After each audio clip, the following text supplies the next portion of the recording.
Est-ce le bon moment d'investir en bourse quand les marchés baissent?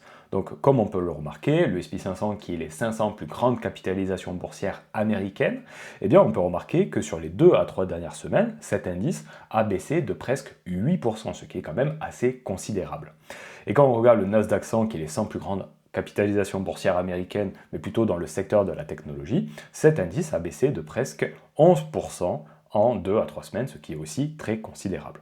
Donc face à cette situation, il y a deux personnalités. Les personnes qui ont déjà investi et qui commencent un petit peu à se poser des questions, à être inquiets, à se demander s'ils n'ont pas fait les mauvais choix, etc.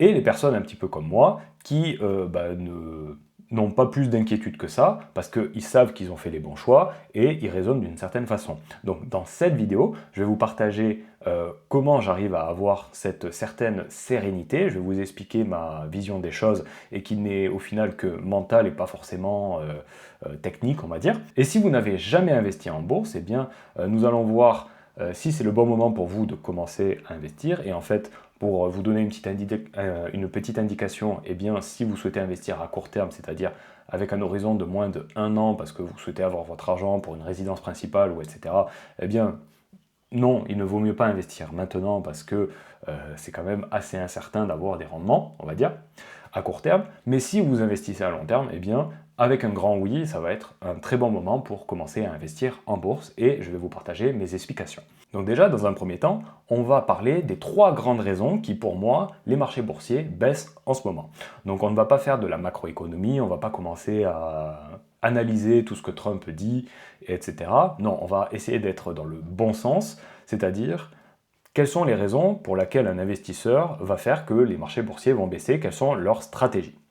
Donc dans un premier temps, on va voir la première raison qui pour moi est la principale d'une certaine façon, c'est un choix d'opportunisme. C'est-à-dire que quand on voit par exemple Nvidia qui est une très bonne entreprise, qui est une excellente entreprise, et qu'on voit que sur un jour elle baisse de presque 17%, ce qui est énorme, hein, eh bien on peut comprendre que si vous avez une autre entreprise, l'entreprise A, et que vous voyez Nvidia en solde d'une certaine façon, eh bien vous pouvez vendre l'entreprise A pour acheter du Nvidia en solde.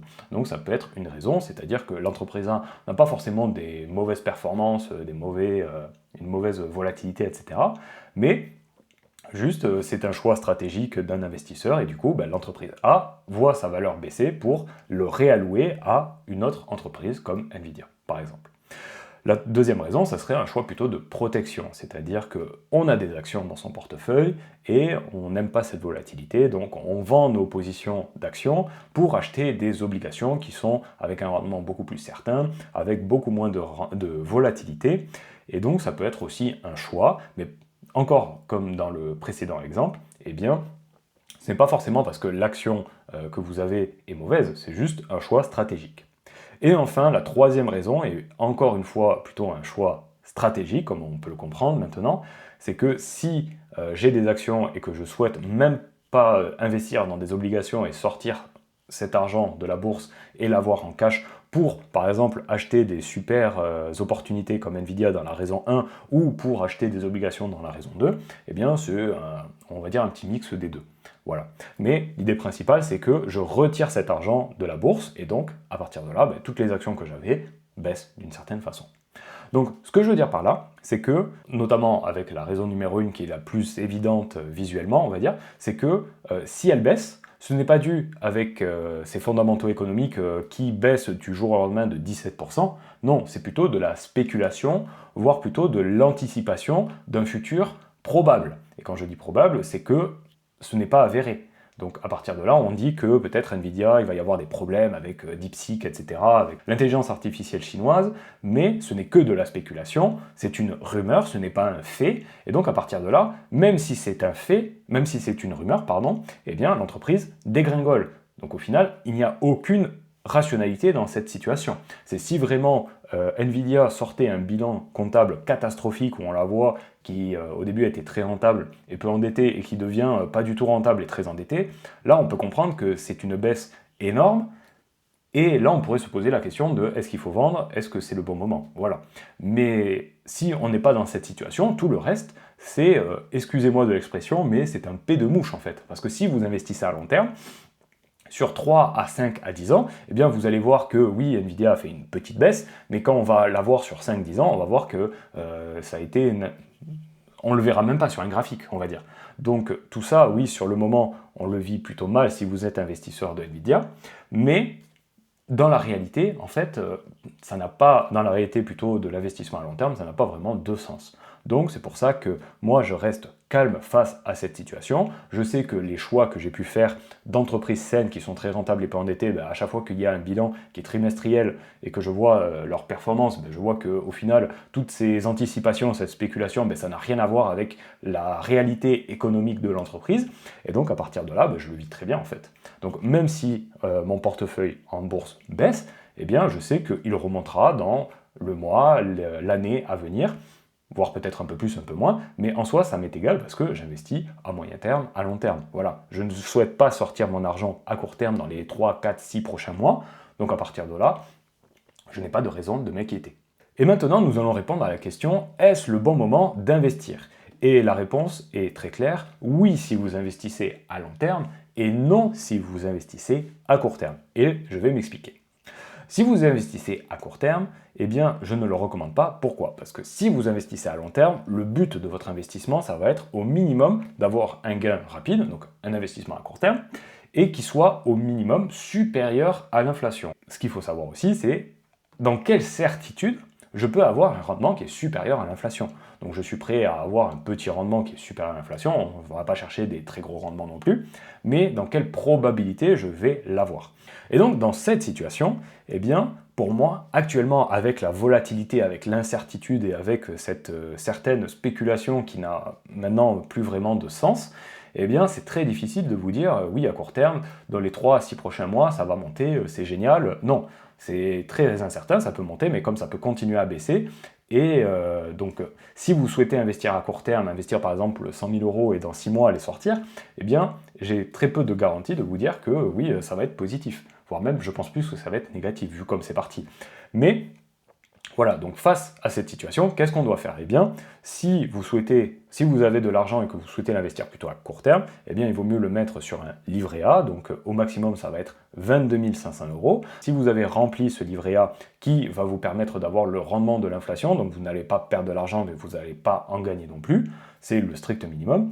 Si vous avez plus de cet argent, eh bien, il va falloir ouvrir un LDDS, donc ça s'appelle un livret développement durable et solidaire, qui va pouvoir être rempli à hauteur de 12 000 euros max, et qui va avoir à peu près les mêmes performances que le livret A pour contrer l'inflation. Mais si vous avez plus, eh bien, je vous recommande d'investir plutôt dans un fonds monétaire qui suit le taux de l'Ester. Donc l'Ester, c'est le taux interbancaire qui, par exemple, vous êtes le Crédit Agricole, eh bien, vous allez emprunter à la Banque Centrale Européenne à un certain taux, c'est le taux de l'Ester. Quand vous avez un client qui veut emprunter pour acheter une maison, une résidence principale, eh bien, vous allez mettre un taux de 3, 3,5, et donc vous, la banque, le Crédit Agricole, eh bien, vous allez prendre la marge au milieu. Et donc c'est pour ça aussi que les banques sont généralement des très bonnes entreprises. Parce qu'elles n'ont pas grand-chose à faire. Bon, bref, petit aparté. Et donc si vous investissez dans un fonds monétaire qui va suivre le taux de l'Ester, le taux de l'Ester va plus ou moins suivre l'inflation. Des fois, il va être un peu plus, des fois, il va être un petit peu moins. Mais ce que je veux dire par là, c'est qu'on a une certaine garantie, et c'est mieux de le mettre dans un fonds monétaire que de le mettre sur un compte bancaire classique où où vous allez avoir 0%. Donc c'est mieux que rien. Mais par contre, si vous le mettez dans un fonds monétaire, donc déjà, il va y avoir deux choses à savoir. Les frais, c'est-à-dire que tous les fonds monétaires n'ont pas les mêmes frais, ça dépend de votre support d'investissement généralement, si c'est une assurance vie, un PEA, un CTO, etc. Et si, donc vous allez avoir des frais, donc si vous avez 2,5 et que vous avez 0,5 de frais, vous faites la soustraction et voici votre performance. Et si vous faites un bénéfice, et ça c'est la deuxième chose à savoir, eh bien, il va y avoir ce qu'on appelle la flat tax, donc ça veut dire que tous les bénéfices que vous pouvez faire dans un fonds monétaire, eh bien, la flat tax va faire que vous allez devoir payer 30% à l'État français. Donc, comme j'ai pu le dire, si vraiment vous avez beaucoup d'argent, ça vaut peut-être le coup de le faire, même si vous avez payé des frais, des taxes, etc., parce que vous avez beaucoup d'argent, mais si vous avez très peu d'argent, peut-être à vous de voir de ne pas le faire, est-ce que ça vaut vraiment le coup? Voilà, à vous de voir, si vous avez déjà rempli le livret A et le LDDS, est-ce que ça vaut vraiment le coup? Bon. À vous de voir, vous êtes maître de votre argent. Et donc, si vous souhaitez investir en bourse à long terme, eh bien, la première des choses, c'est que si vous choisissez vos propres actions et que vous n'investissez pas sur un ETF style CAC 40 ou SP 500, eh bien, ça va être d'acheter des actions avec conviction. C'est bien parce que ça rime. Étant donné que j'analyse plus de 1600 entreprises, que j'analyse leur bilan comptable sur les 10 dernières années, etc., eh bien j'ai mis une note pour chaque entreprise de 0 à 10, et vraiment ça me permet de faire une comparaison factuelle avec des faits pour savoir quelles sont les entreprises qui sont les meilleures, quelles sont les entreprises qui sont les pires. Et à partir du moment où je mets mon propre argent dans des entreprises qui sont les meilleures selon mon analyse, eh bien j'ai une certaine conviction de savoir au minimum que ce sont les meilleurs des meilleurs, factuellement. Donc je ne peux pas faire un meilleur choix que cela. Et c'est ça qu'il faut avoir en tête. C'est que, au bout d'un moment, si vous n'avez pas de conviction, si vous avez une certaine crainte dans ce genre d'entreprise, vous aurez des plus grosses craintes dans des entreprises qui sont beaucoup moins rentables et beaucoup plus endettées. Donc à partir de là, c'est comme ça que j'arrive à avoir de la conviction et c'est comme ça que j'arrive à avoir de la sérénité, c'est en ayant fait une très grosse analyse. Et voilà, pour les personnes qui sont dans la méthode ALAR, ils ont accès à ce classement et ça leur permet aussi d'avoir une certaine sérénité dans leur placement. Donc pour vous donner un autre exemple, on va avoir Mastercard qui est l'une des meilleures entreprises que j'ai pu analyser sur 1600.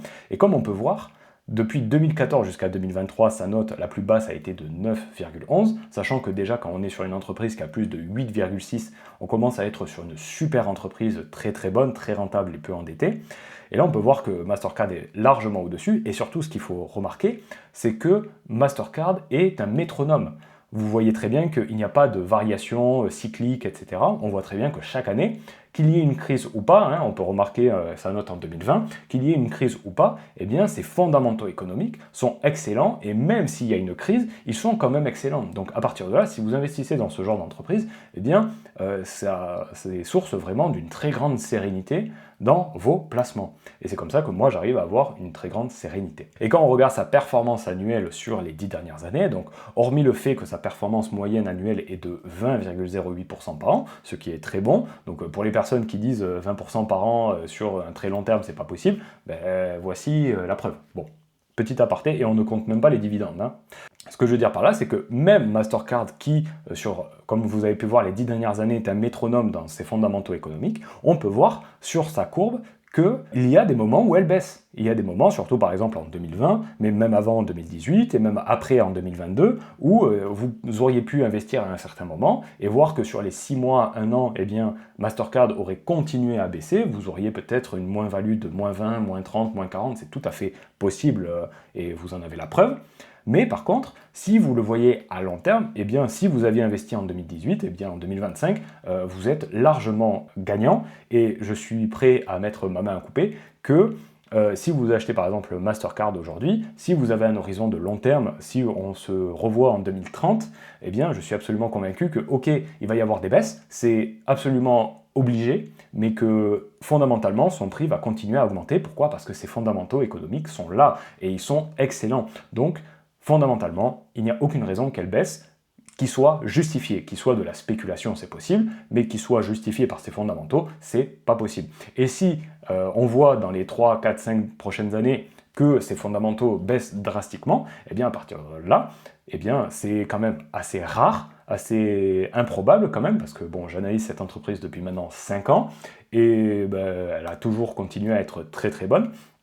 Mais on ne peut pas dire jamais, donc c'est tout à fait possible qu'elle perde son avantage concurrentiel et qu'elle baisse dans ses fondamentaux économiques. À partir de là, si vous investissez à long terme, eh bien, il y aura sans doute quand même un léger rendement. Et s'il n'y en a pas, eh bien, c'est quand même assez improbable. Et c'est pour ça qu'il faut diversifier, que si sur 20 entreprises saines, vous achetez 20 entreprises saines, il est tout à fait possible que sur 20, eh bien, il y en ait une ou deux qui soient dans le négatif.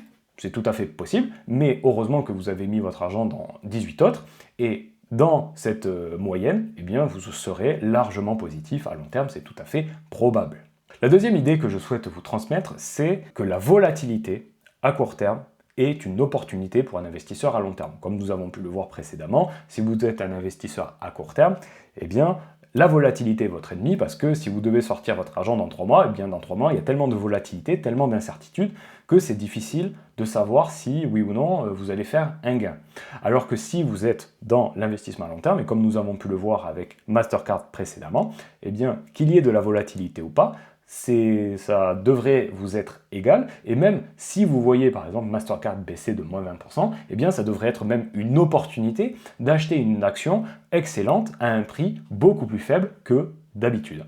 Et donc, c'est un peu ce que j'essaie de vous transmettre dans cette vidéo, c'est que si vous n'avez pas cette conviction dans les actions que vous achetez, eh bien à partir du moment où ça monte, vous allez acheter, mais à partir du moment où ça baisse, eh bien vous allez ressentir de l'incertitude et vous allez vouloir vendre, donc vous allez vendre, vous allez encaisser une moins-value, sauf que étant donné que c'est une entreprise qui est saine, eh bien elle va remonter, dans combien de temps on ne sait pas, mais elle va remonter tôt ou tard. Là, à partir de là, vous dites, bon, j'ai fait une erreur, je vais la racheter, sauf qu'elle baisse à nouveau, etc. Et donc, la morale de cette histoire, c'est que le doute vous fait perdre de l'argent. Alors que si vous avez une certitude absolue dans les entreprises saines que vous achetez, eh bien, à partir du moment où elles montent, vous achetez. À partir du moment où elles baissent, eh bien, vous êtes sûr de ce que vous faites. Eh bien, vous dites, ah ben c'est super, j'achète cette entreprise à un prix cassé. Vous rachetez, vous rachetez, vous rachetez, vous rachetez. Et à la fin, à long terme, eh bien, vous êtes gagnant. Voilà, c'est ça qu'il faut retenir, c'est que le fait d'avoir confiance dans vos choix, eh bien, vous font gagner de l'argent si, au préalable, vous avez fait une certaine étude de savoir si c'est une entreprise saine ou si c'est plus de la spéculation. Et la troisième idée que je souhaitais vous transmettre, c'est investissez et oubliez. Parce que l'investissement en bourse, c'est surtout une question de patience. Donc je le répète, quand vous avez choisi une action avec conviction et que vous avez confiance dans ce placement à long terme, la seule chose que vous devez faire, et c'est contre-intuitif, c'est de ne rien faire. Parce que si vous commencez à faire des choses, si vous commencez à regarder votre portefeuille, à voir que peut-être il est en négatif, là vous allez commencer à angoisser, vous allez commencer à stresser, mais ça n'a aucun sens parce que votre vision d'investissement est à long terme. Regardez Mastercard. Mastercard, c'est une excellente entreprise, il y a eu des hausses et des baisses, mais à long terme, elle va très bien. Et donc, si vous avez constitué un portefeuille comme ça, alors il n'y a pas de raison de stresser. Et je tiens à finir sur une citation de Warren Buffett qui est l'une de mes préférées et qui est en lien avec ce message de patience, c'est que, comme le dit Warren Buffett, vous ne pouvez pas mettre 9 femmes enceintes pour avoir un bébé dans un mois. L'investissement, c'est pareil. Pour récolter ses fruits, il faut être patient. C'est la même chose. Au bout d'un moment, vous souhaitez un enfant, c'est 9 mois. Vous ne pouvez pas essayer d'en avoir un plus rapidement, c'est impossible. Donc à partir de là, si vous faites de l'investissement à long terme, c'est comme ça s'appelle long terme. Donc au bout d'un moment, il faut juste accepter que tout prend du temps et que dans cette situation, dans ce monde qui recherche toujours les choses immédiatement, eh bien l'investissement à long terme, les patients payent les impatients. C'est un peu ce qu'on peut dire. Donc voilà.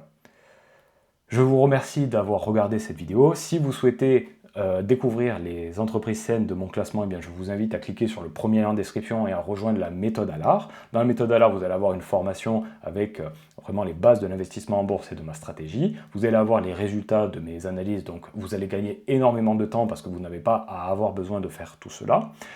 Et vous allez avoir aussi en bonus une séance avec moi pour faire le point sur votre situation, sur vous aider à bien appliquer la méthode ALAR et vous aider à avoir les meilleurs résultats possibles. Donc tout ça, c'est à partir de 500 € sans accompagnement. Je propose aussi un accompagnement. Et si vous avez aimé cette vidéo, eh bien, je vous invite à cliquer sur le bouton j'aime, à vous abonner si ce n'est pas déjà fait. Et je vous dis à la semaine prochaine pour une nouvelle vidéo. Au revoir!